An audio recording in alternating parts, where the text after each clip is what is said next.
마가복음 10장 1절에서 12절입니다. 키워드는 이혼에 대한 가르침, 완악한 마음으로부터의 구출, 자기 부인, 자기 십자가입니다. 예수께서 거기서 떠나 유대 지경과 요단강 건너편으로 가시니 무리가 다시 모여들거늘 예수께서 다시 전례대로 가르치시더니 바리새인들이 예수께 나와 그를 시험하여 묻되 사람이 아내를 버리는 것이 옳으니이까 대답하여 이르시되 모세가 어떻게 너희에게 명하였느냐 이르되 모세는 이혼 증서를 써주어 버리기를 허락하였나이다. 예수께서 그들에게 이르시되 너희 마음이 완악함으로 말미암아 이 명령을 기록하였거니와 창조 때로부터 사람을 남자와 여자로 지으셨으니 이러므로 사람이 그 부모를 떠나서 그 둘이 한 몸이 될지니라. 이러한즉 이제 둘이 아니요 한 몸이니 그러므로 하나님이 짝지어 주신 것을 사람이 나누지 못할지니라 하시더라. 집에서 제자들이 다시 이 일을 물으니 이르시되 누구든지 그 아내를 버리고 다른 데에 장가드는 자는 본처에게 간음을 행함이요 또 아내가 남편을 버리고 다른 데로 시집가면 간음을 행함이니라. 아멘. 예수님은 가버나움 집을 떠나서 유대 지경과 요단 건너편으로 가셨습니다. 무리가 다시 예수님께 모여들었고 예수님은 이전에 하셨던 것처럼 그들을 가르치셨습니다. 이때 바리새인들이 예수님께 와서 시험에 빠뜨릴 목적으로 질문을 던집니다. 질문은 사람이 아내를 버리는 것, 즉 이혼에 대한 문제였습니다. 유대 지역은 헤롯 안티파스가 다스리는 곳이었습니다. 헤롯 안티파스는 동생의 아내를 얻고자 하여 그 전에 있던 아내를 버렸던 사람입니다. 세례요한은 그것을 옳지 않다고 말했었고 요한은 결국 죽임을 당하게 됐습니다. 그런 가운데 예수님이 이혼을 허용하신다면 헤롯 안티파스의 불의를 간과하는 셈이 됩니다. 요한을 따르고 존경하는 사람들로부터 미움을 받게 될 것입니다. 혹은 예수님이 이혼을 허용하지 않으신다면 현 통치자인 헤롯과 부딪히는 것입니다. 바리새인의 시험은 어느 쪽을 택해도 양쪽으로부터 미움을 살 수 있도록 하는 것이었습니다. 예수님은 그들의 질문에 질문으로 먼저 답하십니다. 모세가 어떻게 명했는지 물으셨습니다. 바리새인들은 모세가 이혼 증서를 써줘서 버리기를 허락했다고 했습니다. 이것은 신명기 24장 1절에서 4절을 근거로 한 대답입니다. 사람들은 그 말씀을 근거로 자기 뜻에 따라 이혼 증서를 쓰고 이혼을 했습니다. 사람들은 자신의 욕망을 위해 그 말씀을 사용했습니다. 그러나 신명기 24장 1절을 보면 수치되는 일이 있음을 발견한 후에 그것을 근거로 이혼 증서를 쓸 수 있도록 했습니다. 율법은 약자인 여자가 이혼을 당해 피해를 보지 않도록 보호하고 남자가 자기 욕망에 따라 죄를 짓는 것을 막는 것이었습니다. 예수님의 대답이 그것을 드러냅니다. 5절을 보면 예수님은 너희 마음이 완악함으로 말미암아 이 명령을 기록했다고 했습니다. 율법에서의 이혼은 타락한 현실 속에서 허용된 것이며 그것마저도 피해를 최소화하기 위해 제한을 했던 것입니다. 6절에서 9절의 말씀을 보면 기본적으로 창조 원리에서 볼 때 이혼을 할 수 없습니다. 결혼은 하나님이 남자와 여자로 지으신 두 사람이 부모를 떠나 한 몸이 되는 것입니다.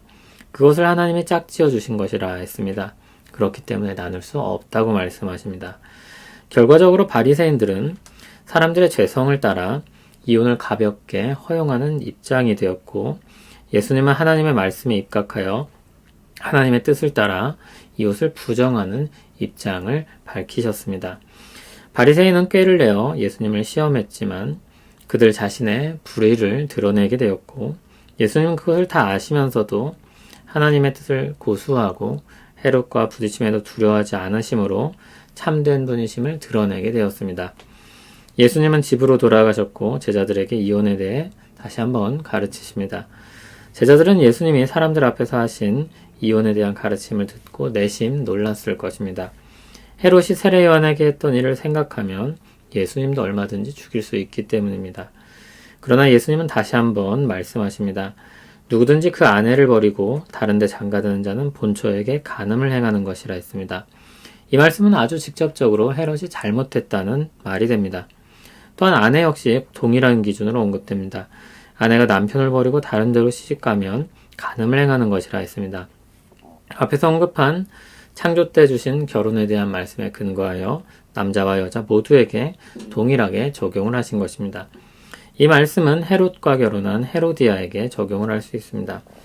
헤롯 안티파스와 결혼을 하기 위해 헤롯만 이혼을 했던 것이 아니라 헤로디아 역시 이혼을 하고 헤롯과 결혼했기 때문입니다. 역사가 요세푸스에 의하면 이런 일들이 헤롯 집안에서 종종 일어났다고 합니다. 그렇게 예수님의 이혼에 대한 가르침이 마무리됩니다. 율법에 의하면 이혼은 이 땅에 죄악이 들어온 이후 허용되었던 것입니다. 하나님이 허락하신 결혼을 통해 세워진 가정을 지키고 약자인 여자를 보호하는 것을 포함하고 있는 법이었습니다. 그러나 완악한 마음을 가진 사람들은 그것마저도 자신의 욕망을 위해 사용했고 성적인 열망이나 정치적인 이득을 위해 쉽게 이혼 증서를 써서 아내를 버렸던 것입니다. 높은 권세를 가진 헤롯이 그 일의 당사자였고 많은 사람들도 그렇게 행했습니다. 심지어 바리새인들도 완악한 그 무리에 속해 있었습니다.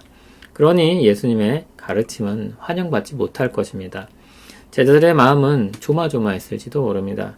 그럼에도 예수님은 하나님의 뜻을 따라 가르치셨고 율법조차 자기 죄악된 욕망으로 사용하는 사람들의 잘못을 드러내셨습니다. 사실 그것이 예수님이 오신 이유였습니다. 죄악으로 말미암아 완악해진 모든 사람들의 마음은 스스로 고치거나 나아질 수 없었습니다. 모두 멸망을 향해 가는 기차에 몸을 싣고 있었고 그들을 반대하고 거부하는 사람들을 언제든지 얼마든지 그 기차에서 내버릴 것이었습니다.